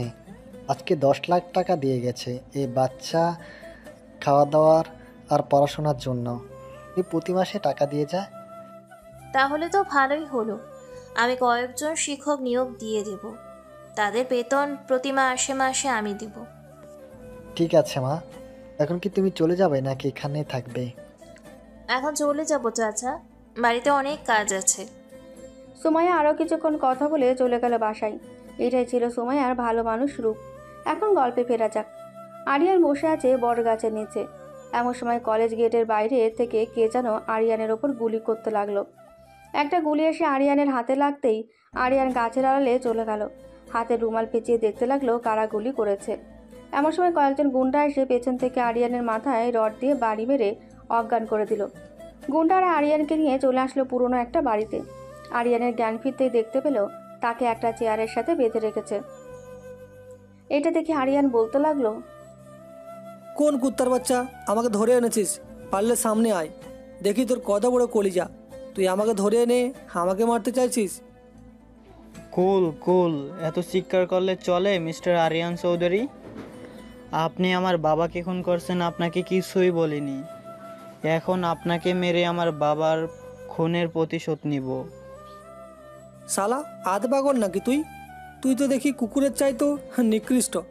হাত পা বেঁধে রেখে তো সবাই মারতে পারি, একবার খুলে দে দেখি তোর কতটুকু বুকের পাটা আছে আমাকে মারার। কে কোথায় আছিস? এইদিকে আয় তো। শালা বেশি কথা বলতাছে, তাকে ছেড়ে দে, দেখি আমাদের সাথে কি করে পারে শালা। আরিয়ানের হাত পা খুলে দিতেই আরিয়ান সজোরে সৃজনের বুকে লাথি মারল। সৃজন 2 হাত পেছনে গিয়ে পড়ল। এটা দেখে সৃজনের চামচারা যেই আরিয়ানকে মারতে যাবে, এমন সময় আরিয়ান তার জুতার ভেতর থেকে পিস্তলটা বের করে গুলি করতে লাগলো সবার ওপরে। কিছুক্ষণের মধ্যে সবাই মারা গেল, শুধু সৃজন ছড়া। সৃজন এখন আয় তো তুই, দেখি তোর কত বড় বুকের পাটা আমাকে মারতে চাস। সৃজন সামনে এসে যেই আরিয়ানকে গুলি করতে যাবে, এমন সময় পেছন থেকে কে যেন সৃজনের মাথায় গুলি করে দিল। সৃজন নিচে পড়ে যেতেই আরিয়ান সামনে তাকিয়ে দেখে পুলিশ অফিসারটা দাঁড়িয়ে আছে। তাকে দেখে বলতে লাগলো, আপনি মারতে গেলেন কেন? এরা তো চুনোপুটি, আমার বাম আঙুলেই যথেষ্ট এদের মারার জন্য। স্যার, আপনি রাষ্ট্রপতি, আপনাকে মারতে গেলে তো আগে আমাদেরকে মারতে হবে, তাই না? চলেন আপনাকে হোটেলে নামিয়ে দিয়ে আসি। এই তোমার লাশগুলো নিয়ে চলে যাও থানায়। আরিয়ান পুলিশের গাড়ি করে চলে আসলো হোটেলে। দেখতে দেখতে চট্টগ্রামে 7টি দিন কেটে গেল। এই 7 দিন আরিয়ান পুরো চট্টগ্রাম বিশ্ববিদ্যালয়ে চেঞ্জ করে ফেলেছে। সকালে রেডি হয়ে তার গাড়িটা নিয়ে রওনা দিল ঢাকার উদ্দেশ্যে। বেশ কিছুক্ষণের মধ্যে চলে আসলো ঢাকা। এমন সময় আরিয়ান দেখতে পেল সুমাইয়াকে। জেলের বাইরে দেখে আরিয়ান তো অবাক, তাই তার ফোনটা বের করে ফোন দিল ইয়াসিনকে। কিছুক্ষণ রিং হতেই ওই পাশ থেকে ইয়াসিন ফোন রিসিভ করে বলতে লাগলো, কি রে আরিয়ান, তুই না ঢাকা গিয়েছিলি, চলে আসলি নাকি? রে, চলে এসেছি। তা সুমাইয়াকে দেখলাম জেলের বাইরে, তাকে ছেড়ে দিয়েছে নাকি? আদালত থেকে অর্ডার এসেছিল তাকে ছেড়ে দেওয়ার জন্য, তাই তাকে ছেড়ে দিয়েছি। একটু থানায় আসিস তো, কথা আছে তোর সাথে। আচ্ছা, সন্ধ্যায় আসবো না থানায়, রাখছি তাহলে এখন। এই বলে আরিয়ান ফোনটা রেখে চলে গেল বাসায়। ফ্রেশ হয়ে দুপুরের নাস্তা করে নিল আরিয়ান। দেখতে দেখতে দুপুর গড়িয়ে সন্ধ্যা হয়ে গেল। আরিয়ান চলে গেল থানায়। ভেতরে প্রবেশ করতেই ইয়াসিন বলতে লাগলো, আয় বস, এইখানে তোর জন্য আজকে একটা সারপ্রাইজ আছে, আমি আনতেছি সারপ্রাইজটা। এই বলে ইয়াসিন চলে গেল। বেশ কিছুক্ষণ পর ইয়াসিন একটা বক্স নিয়ে এসে বলতে লাগলো, এই নে, এটা খোল তুই। এটার ভিতরে কি আছে? খুলেই দেখ না কি আছে এটার ভিতরে। আরিয়ান বক্সটা খুলতেই দেখতে পেল একটা সুন্দর কেক রাখা আছে। থানার সবাই চিৎকার করে বলে উঠল, happy birthday Aryan. Happy birthday Aryan, এখন কেকটা কাট। আরিয়ান কেকটা কেটে চলে গেল বাড়িতে। রাত 12টা বাজতেই আরিয়ানের বোন এসে বলতে লাগলো, হ্যাপি বার্থডে ভাইয়া, এই নাও আমার তরফ থেকে এটা তোমার গিফট। আমার তো ফোন ছিলই, আর ফোন দেওয়ার কি দরকার ছিল? এটা তোমাকে দেই নাই, এটা ভাবির জন্য কিনেছি। বিয়ে করবে যেই দিন এটা দিবে ভাবিকে। তা তুমি না বলেছিলে বান্দরবন যাবে আমাকে নিয়ে, তা কখন যাবে? দেখি কখন যাওয়া যায়, যদি তাকে এইখানে আনতে পারি তাহলে যাব না। তুই এখন তো রুমে যা, আমি আসতেছি কিছুক্ষণ পর। ঋতু চলে গেল।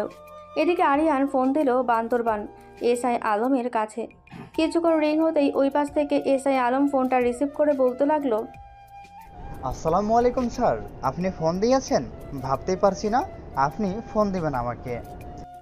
দরকার পড়েছে তাই ফোন দিয়েছি আলম সাহেব। আপনি কালকে আমার সাথে দেখা করতে পারবেন ঢাকায় এসে? অবশ্যই স্যার পারবো, আপনি আমাকে ডেকেছেন আর আমি যাব না, এটা হয় নাকি?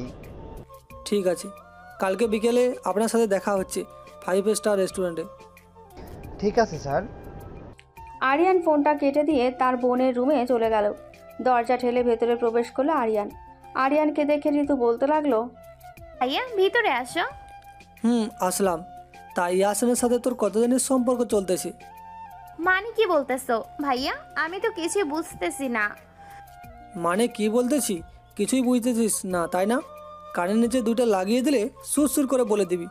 সত্যি করে বল, কতদিন ধরে চলতেছে এইসব? বেশি দিন হয় নাই ভাইয়া, এই তো 2 বছর। ও আচ্ছা, তুই বলতেছিস বেশি দিন হয় নাই তাই না? কালকে ইয়াসিনকে বলবি তার আব্বু আম্মুকে নিয়ে আসার জন্য। ঠিক আছে ভাইয়া, আর তোমাকে অনেক ধন্যবাদ, আমি বলার আগেই তুমি বুঝে গেছো। এখন ঘুমা তুই, আমি যাই তাহলে। আরিয়ান চলে গেল তার রুমে। রাত প্রায় 12টা। এমন সময় তার ফোনটা বেজে উঠল। তাকিয়ে দেখে এমপি ফোন দিয়েছে। কলটা রিসিভ করতেই এমপি বলতে লাগলো, আরিয়ান, তোমাকে আমরা এমনি এমনি বসাই নেই রাষ্ট্রপতির চেয়ারে। তুমি তো দেখতেছি তোমার বাবার মতোই কাজ করে যাচ্ছ, আমাদের প্রত্যেকটা কাজে তুমি বাধা দিতেছ। এমপি সাহেব, আমি একজন রাষ্ট্রপতি, আমার তো দায়িত্ব আছে তাই না, দেশটাকে সুন্দর করে তোলার জন্য। আপনারা দেশের ক্ষতি করবেন আর আমি দেশের উন্নতি করব। তবে আপনাদেরও দিন পেরিয়ে এসেছে, খুব শীঘ্রই আপনাকে মরতে হবে। ধরে নিতে পারবেন 1 সপ্তাহের মধ্যে আপনি মারা যাবেন।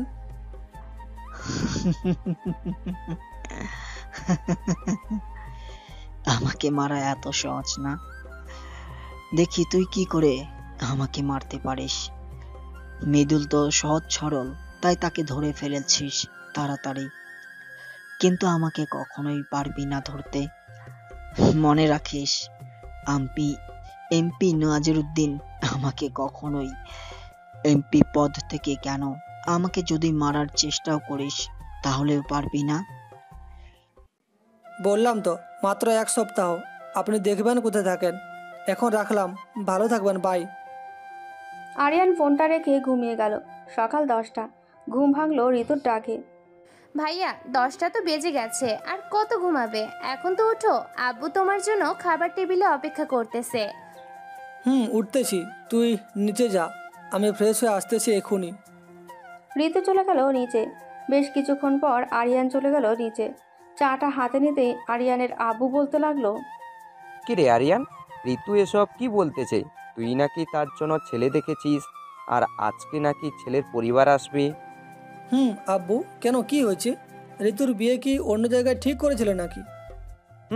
আমার বন্ধুর ছেলের সাথে ঠিক করেছিলাম। এখন যেহেতু তুই ঠিক করে ফেলেছিস, এইখানে আমি আর কি বলতে পারি বল। ছেলেটা অনেক ভালো, চিন্তা করো না, ঋতু সুখেই থাকবে। আরিয়ান তার আব্বুর সাথে কথা বলছে। এমন সময় কলিং বেল বেজে উঠলে ঋতু গিয়ে দরজা খুলতেই দেখতে পেল ইয়াসিন এবং তার আব্বু আম্মু দাঁড়িয়ে আছে। ঋতু সালাম দিয়ে তাদের ভেতরে ঢুকালো। এদিকে আরিয়ানের আব্বু তো পুরোই অবাক, কারণ তার বন্ধু এসেছে পুরো পরিবার নিয়ে তার বাসায়। আরে বন্ধু, কেমন আছিস? আর হঠাৎ তুই আমাদের বাসায়? তোর বাসায় এসেছি তোর মেয়েকে আমার ছেলের বউ বানিয়ে নিতে। দিবি না তোর মেয়েকে আমার ছেলের বউ বানিয়ে নিয়ে যাইতে? কিন্তু বন্ধু, আমার ছেলে তো আমার মেয়ের জন্য আর একটা ছেলে পছন্দ করে রেখেছে, এখন সে তাদের কথা ফেলবে কি করে? আব্বু, আমি ইয়াসিনের কথাই বলছিলাম তোমাকে। ইয়াসিন, তুই আমার সাথে আয়। আব্বু, তোমরা কথা বলো, একেবারে বিয়ের সব কিছু ফাইনাল করে ফেলো। ঠিক আছে, যা তোরা। আরিয়ান ইয়াসিনকে নিয়ে চলে গেল তার রুমে। দুইজন বসে আছে। এমন সময় আরিয়ান বলতে লাগলো, শুন, এমপিকে তোর বিয়ের দিন মারবো, তাকে দাওয়াত দিয়ে এখানে এনে, আর আজকে বান্দরবনের এসআই এসেছে, তাকে 5 স্টার রেস্টুরেন্টে মারবো। তুই থাকবি ওইখানে আমার সাথে। ঠিক আছে, থাকবো নি। কয়টায় যাবি ওইখানে? এই তো একটু পর যাব, এসআই চলে এসেছে। ও আচ্ছা, চল তাহলে এখনই চলে যাই।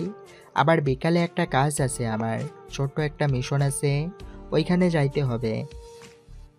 ও আচ্ছা, চল তাহলে। আরিয়ান এবং ইয়াসিন চলে গেল 5 স্টার রেস্টুরেন্টে। গিয়ে দেখে এসআই বসে আছে। আরিয়ানকে দেখে এসআই সালাম দিয়ে বলতে লাগলো, আসসালামু আলাইকুম স্যার, কেমন আছেন?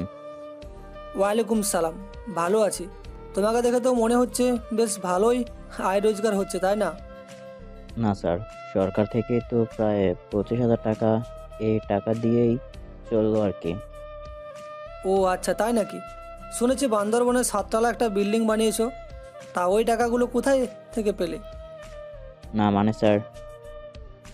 হয়েছে, আর না মানে বলতে হবে না। তোমাকে যেটার জন্য ডেকেছি, এইখানে চুপ করে বসো। ইয়াসিন, পিস্তলটা দে তো। এই নে, আর সাইলেন্সার লাগিয়ে নে যাতে শব্দ না হয়। ঠিক আছে, কোনো শব্দ হবে না, চিন্তা করিস না। এই বলে আরিয়ান গুলি করে দিল এসআইয়ের বুকে। 3টে গুলি করলো বিভিন্ন জায়গায়। কিছুক্ষণের মধ্যে এসআই মারা গেল। ইয়াসিন, এই লাশটা বান্দরবন পুলিশ অফিসে পাঠিয়ে দিস, আর কিছু ভিডিও পাঠিয়ে দিস তার কুকর্মের কাজের, যাতে সবাই বুঝতে পারে কিসের জন্য মারা গেছে। ঠিক আছে, পাঠিয়ে দেবনি। তুই এখন বাড়িতে চলে যা, আমি লাশ পাঠিয়ে দিয়ে আসতেছি। ঠিক আছে, আয়। আরিয়ান চলে গেল বাড়িতে। 2 ঘন্টা পর ইয়াসিনা চলে আসলো বাসায়। বিয়ের ডেট ঠিক করা হয়েছে 7 দিন পর। বাড়ি সাজানোর জন্য ডেকোরেশনের লোকদের আনা হলো। আস্তে আস্তে বিয়ের সাজ সাজাচ্ছে বাড়িটাকে সুন্দর করে। এদিকে আরিয়ান ফোন দিল এমপিকে। রিং হতেই এমপি ফোনটা রিসিভ করে বলতে লাগলো, কি খবর? আমার বাড়িতে দেখলাম তোমার বোনের বিয়ের কার্ড পাঠিয়েছো। সবাইকে পাঠিয়েছি, আপনাকে একা না। আপনি কিন্তু আমার বোনের বিয়েতে অবশ্যই থাকবেন। আমি যদি বিয়েতে না থাকি তাহলে তো বিয়ে জমবেই না, তাই না? আমি বিয়ের 2 দিন আগেই চলে আসবো। ঠিক আছে, আসেন, রাখছি তাহলে এখন। আরিয়ান ফোনটা কেটে দিল। দেখতে দেখতে কেটে গেল 5টি দিন। রাতে ছাদে বসে আছে আরিয়ান, এমপি, ইয়াসিন, আরও কয়েকজন। এমন সময় আরিয়ান এমপিকে উদ্দেশ্য করে বলতে লাগলো, এমপি সাহেব, কিছুদিন আগে আপনাকে একটা কথা বলেছিলাম, মনে আছে তো আপনার? কি কথা বলেছিলি? মনে নেই, আবার বল। আপনাকে 1 সপ্তাহের মধ্যে আমার বাড়িতে এনে আপনাকে খুন করব। মনে পড়েছে কি এই কথাটা? মানে তুই আমাকে বিয়ের দাওয়াত দিস নাই, মারার জন্য দিয়েছিস তুই? আপনাকে মারার জন্য দাওয়াত দিয়েছি, এখন আপনাকে খুন করব। এই বলে আরিয়ান তার কোমর থেকে পিস্তলটা বের করে এমপির বুকে গুলি করে ঝাঁঝরা বানিয়ে দিল। পুরো ছাদ রক্তের বন্যা বয়ে গেল। অন্যান্য এমপিরা ভয়ে চুপসে গেছে। এটা দেখে আরিয়ান বলতে লাগলো, আরে আপনারা ভয় পায়েন না, উনি অপরাধ করেছে তাই তাকে মেরেছি। ইয়াসিন, লাশটা আপনার বাসায় পাঠিয়ে দিস। ঠিক আছে, পাঠিয়ে দিতেছি এক্ষুনি। ইয়াসিন লাশটা পাঠিয়ে দিল এমপির বাড়িতে। দেখতে দেখতে ইয়াসিন এবং ঋতুর বিয়েটা হয়ে গেল। ঋতুর বিয়ে হয়েছে আজকে 1 মাস হয়েছে। বিকেল 4টে। আরিয়ান গাড়িটা নিয়ে চলে গেল এতিমখানায়। গিয়ে দেখে সুমাইয়া বাচ্চাদের সাথে খেলা করছে।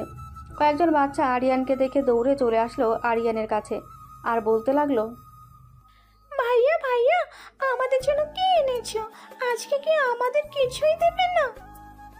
সবাইকেই সব কিছু দেব। তোমরা ওই যে আপুটা বসে আছে ওনাকে নিয়ে আসো এইখানে, আর বারান্দায় বসে পড়ো, আমি সব কিছু দিতেছি। ঠিক আছে ভাইয়া। বাচ্চাগুলো সুমাইয়াকে নিয়ে চলে গেল বারান্দায়। সবাই বসে আছে। এমন সময় আরিয়ান সুমাইয়াকে ইশারা করে বলতে লাগলো, এই মেয়ে, এদিকে আসো। সুমাইয়া আরিয়ানের কাছে আসতেই আরিয়ান সুমাইয়ার হাত ধরে গাড়ির পেছনে নিয়ে গিয়ে বলতে লাগলো, এইগুলো নিয়ে চলেন আমার সাথে। সুমাইয়া এখনও আরিয়ানের মুখ দেখতে পায়নি, কারণ মাস্ক পরে থাকার কারণে আরিয়ানের মুখ দেখা যাচ্ছে না পুরোপুরি। এটা দেখে আরিয়ান বলতে লাগলো, এইভাবে না দাঁড়িয়ে থেকে চলেন। দুজন মিলে সব কিছু দিয়ে দিল বাচ্চাদেরকে। এমন সময় আরিয়ান তার মুখের মাস্কটা খুলতেই সুমাইয়া অবাক হয়ে তাকিয়ে আছে। কি বলবে বুঝে উঠতে পারছে না। এইভাবে তাকিয়ে না থেকে কিছু বলার থাকলে বলেন। সরি, আসলে আমি আপনার ওপরে অনেক অত্যাচার করেছি কলেজের প্রথম দিন থেকে। আর আপনি তো রাষ্ট্রপতি, তাহলে কলেজে ওই গরিব ছদ্মবেশে কেন গিয়েছিলেন? আমি একজন রাষ্ট্রপতি হলেও সাথে একজন সেনাবাহিনীর অফিসার। আমি ছদ্মবেশে গিয়েছিলাম আপনাদের ধরার জন্য। আপনাদের কারণে কলেজটা নষ্ট হয়ে গিয়েছিল। এখন গিয়ে দেখে আসেন তো কলেজটা কত সুন্দরভাবে চলতেছে। আসলে আমি বুঝতে পারি না, টাকার নেশা আমার পুরো মাথাটা খারাপ করে দিয়েছিল। এখন আমি খুব ভালো আছি, আর কলেজেও যাই না, সব সময় এখানেই থাকি। ও আচ্ছা, ভালো কথা। আপনি কালকে আপনার আব্বু আম্মুকে নিয়ে আমাদের বাসায় আসতে পারবেন সকাল 10টার দিকে। কেন? আপনার বাসায় গিয়ে কি করব আমি? আপনাকে বলেছি আসতে পারবেন নাকি সেটা বলেন না। না আসতে পারলে আমি অন্য ব্যবস্থা করব। ঠিক আছে, আমি কালকে আব্বু আম্মুকে নিয়ে আপনার বাসায় যাব। তবে কিসের জন্য যাব এটা তো একটু বলেন, না বললে বুঝবো কি করে? কালকে গেলেই বুঝতে পারবেন। এখন চলেন, আপনাকে বাসায় নামিয়ে দিয়ে আমি বাসায় যাব। আপনি চলে যান, আমি সন্ধ্যায় বাসায় যাব। একা একা বাড়ি ভালো লাগে না। ও আচ্ছা, আর একা থাকতে হবে না কাল থেকে। মানে আর একা থাকতে হবে না কেন? এটা পরে বুঝতে পারবেন, এখন আমি গেলাম। এই বলে আরিয়ান চলে গেল। এদিকে সন্ধ্যায় সুমাইয়াও চলে গেল বাসায়। কলিং বেল দিতেই তার আম্মু এসে দরজা খুলে দিল। ঘরের ভেতরে ঢুকতে ঢুকতে বলতে লাগলো, আম্মু, কালকে সকাল 10টায় রেডি হয়ে থাইকো, রাষ্ট্রপতির বাসায় যাইতে হবে একটু। উনি আমাদের আমন্ত্রণ করেছে। হঠাৎ রাষ্ট্রপতি কেন আমন্ত্রণ করলো বুঝতে পারলাম না তো। আমি নিজেও জানি না, কালকে গেলেই জানতে পারবো কেন আমাদের ডেকেছে। ঠিক আছে, যা ফ্রেশ হয়ে আয়, আমি খাবার রেডি করতেছি তোর জন্য। আচ্ছা আম্মু। সুমাইয়া চলে গেল। এদিকে আরিয়ান সোফায় বসে বসে তার মায়ের কোলে মাথা রেখে বলতে লাগলো, কালকে সকালে 10টার দিকে একটা মেয়ে আসবে তার মা বাবাকে নিয়ে। তাদের জন্য তুমি রান্না করে রেখো। ঠিক আছে, তবে মেয়েটা দেখতে কেমন? আমাকে তো একটু দেখালি না। আমার বাড়ির বউ করে আনবো, তাকে একটু দেখবো না? তা কি করে হয়? এই দেখো আম্মু, মেয়েটা অনেক সুন্দর। তবে এই মেয়েটাকে তো কিছুদিন আগে টিভিতে দেখেছিলাম। কি যেন কেসে পুলিশের কাছে ধরা খেয়েছে। এইটাই তো সেই মেয়ে, তাই না? আম্মু, এটাই সেই মেয়েটা। তবে এখন সে অনেক ভালো হয়ে গেছে। আশা করে আর খারাপ কাজ করবে না। বিয়ে করে আনলে তো আর করতে পারবে না। তোর যেহেতু পছন্দ হয়েছে সেহেতু যতই খারাপ থাকুক না কেন তাকে এই বাড়ির বউ করে আনবই। আরিয়ান তার মায়ের কোলে মাথা রেখে কথা বলছে। এমন সময় আরিয়ানের আব্বু এসে বলতে লাগলো, কি রে আরিয়ান, তুই আমার বউয়ের কোলে মাথা রেখেছিস কেন? যা নিজে বিয়ে করে তোর বউয়ের কোলে মাথা রাখ গিয়ে। আব্বু, এটা তোমার বউ হতে পারে, কিন্তু এটা আমার না। আর খুব শীঘ্রই বিয়ে করতেছি, চিন্তা করো না। তখন আর তোমার বউয়ের কোলে মাথা রাখবো না। তাড়াতাড়ি বিয়ে কর। আরিয়ান তার আব্বুর সাথে কথা বলছে। এমন সময় কলিং বেলটা বেজে উঠল। দরজা খুলতেই রহিমা বেগম দেখতে পেল ঋতু এবং ইয়াসিন দাঁড়িয়ে আছে। তাদের দেখে বলতে লাগলো, কিরে মা, তুই জামাইকে নিয়ে আসবি, আমাকে ফোন করে দিবি না? তাহলে আমি কিছু রান্না করতে পারতাম জামাইয়ের জন্য। আম্মু, কিছুই রান্না করতে হবে না। আমি জানি আপনাকে বললে আপনি পুরো টেবিলে খাবার রান্না করে ভরে ফেলবেন, তাই আমি ঋতুকেও কিছু বলি নাই, আপনাকেও কিছু বলি নাই। সবাই খাবার টেবিলে বসে খাবার খাচ্ছে। এমন সময় ইয়াসিন বলতে লাগলো, আরিয়ান, বিয়ে কবে করবি তুই? এই তো কালকে আসতেছে, এরপর না হয় বিয়ে করব। কি বলিস তুই? ও আচ্ছা, সুমাইয়াকে নাকি?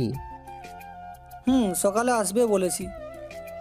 যাক, ভালোই হলো, বিয়ে খাইতে পারবো। রাতে খাওয়া দাওয়া করে সবাই সবার রুমে গিয়ে ঘুমিয়ে গেল। পরের দিন সকাল 10টা। এদিকে ঋতু আরিয়ানকে ডাকছে, কিন্তু আরিয়ানের কোনো খোঁজ খবর নেই। 11টা বাজতেই আরিয়ান ঘুম থেকে উঠে ফ্রেশ হয়ে চলে গেল নিচে। এমন সময় কলিং বেল বেজে উঠল। ঋতু গিয়ে দরজা খুলতেই দেখতে পেল সুমাইয়া এবং তার পরিবার দাঁড়িয়ে আছে। তাদের দেখে ভেতরে নিয়ে আসলো। সবাই সকালের খাবার খেয়ে সোফায় বসে আছে। এমন সময় আরিয়ানের আব্বু বলতে লাগলো, বিআই সাহেব, আপনার মেয়েকে তো পছন্দ হয়েছে আমাদের। আমার ছেলের সাথে বিয়ে দিবেন নাকি আপনার মেয়ের? বিয়ের কথা বলার কি আছে, এটা তো আপনাদের ওই মেয়ে, আপনারা চাইলেই নিতে পারেন। তবে একেবারে বিয়ে করিয়ে আমার বাড়ির মেয়ে করে আনবো। তা কবে বিয়ে ঠিক করব আপনারা বলেন। আরিয়ান বাবা, তুমি বলো কবে বিয়ে করবে? আমি আজকে রাতেই বিয়ে করতে চাই। কোনো অনুষ্ঠান হবে না, জাস্ট পরিবারের সবাই থাকবে, আর কেউ না।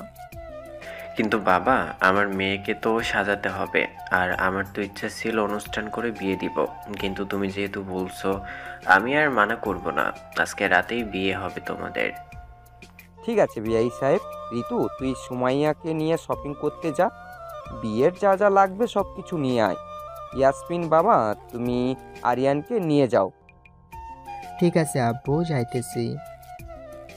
সবাই চলে গেল শপিং মলে। শপিং শেষ করে বিকেলে চলে আসলো বাসায়। দেখতে দেখতে রাত হয়ে গেল। রাতে খাওয়া দাওয়া শেষ করে বসে আছে সবাই। এমন সময় কাজী আসলো। সোফায় বসতে বসতে কাজী বলতে লাগলো, কার কার বিয়ে হবে একটু বলেন, আমি ফর্মটা পূরণ করে ফেলি। এই নেন আইডি কার্ড, এই দুইজনের বিয়ে হবে। ইয়াসমিন, ঋতু, তোরা দুইজন দুইজনকে সাজিয়ে নিয়ে আয় ঘর থেকে। এইদিকে কাজী সাহেব ফর্মটা পূরণ করে ফেলুক। ঠিক আছে আব্বু। 4 জন চলে গেল রুমে। আরিয়ানকে লাল একটা পাঞ্জাবি পরিয়ে নিয়ে চলে আসলো নিচে। বেশ কিছুক্ষণ পর সুমাইয়াকেও নিয়ে আসলো। কিছুক্ষণের মধ্যে কাজী বিয়েটা পরিয়ে দোয়া ধরে চলে গেল। রাত প্রায় 12টা। সব বসে আড্ডা দিতেছে। এমন সময় রহিমা বেগম বলতে লাগলো, আরিয়ানের বউকে নিয়ে রুমে যা, অনেক রাত হয়েছে। ঋতু, বৌমাকে দিয়ে আয় ঘরে। ঠিক আছে আম্মু, যাচ্ছি। ঋতু সুমাইয়াকে নিয়ে চলে গেল বাইরে। এদিকে সুমাইয়া খাটের ওপর বসে আছে। আরিয়ান খাটের কাছে যেতেই সুমাইয়া নিচে নেমেছে। সালাম করতেই আরিয়ান সুমাইয়াকে জড়িয়ে ধরে বলতে লাগলো, যাক, আজকে আমি আমার ভালোবাসার মানুষকে কাছে পেয়েছি। মনের ভিতরে 2 বছর ধরে যা ভেবে এসেছিলাম, আজকে তা পূর্ণ হলো। মানে আপনি আমাকে 2 বছর আগে থেকেই ভালোবাসেন? আমি আপনাকে 2 বছর আগে থেকেই ভালোবাসি। চলেন নামাজ আদায় করে নিই, এরপর বলবো আপনাকে সব কিছু। দুজন নামাজ আদায় করে খাটের ওপরে বসে আছে। আরিয়ান সুমাইয়ার ঘুমটা ওঠাতেই সুমাইয়া মুচকি হাসলো। ঋতু দেওয়া ফোনটা সুমাইয়াকে দিয়ে সব কিছু বলতে লাগলো আরিয়ান। আমাকে এত দিন ধরে ভালোবাসেন আর আমি কিছু জানি না। হায় আল্লাহ।